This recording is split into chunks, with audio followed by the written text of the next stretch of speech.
Hakalimpong National Games kabalay popra, u Khynnah badang katsan Snem, u Jonathan Gavin Antony na Karnataka, ula yora ya Takma Ksiar haga men's 10 meter air pistol. Haga ba ula pinrem ikinong yele kai bahakmat do jonggari.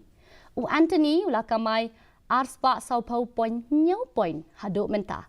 Ke services kalam khamat haga ba kala yokor khat nyau tli ki Takma Ksiar. Si pautli kita kemarupa, bat pratli kita kemarunong. Kat ba ke Karnataka kalawan ba ada ke jing yokur kat nyautli kita kemaksiar, kendai tli kita kemarupa, bat kendai tli kita kemarunong. Ke Maharashtra kalawan ke kerdan ke belai, da ke jing yokur kat lai tli kita kemaksiar, atau lai tli kita kemarupa, bat kat nriu tli kita kemarunong. Mentang ini pet ke jing long jing man ke Snem syatura.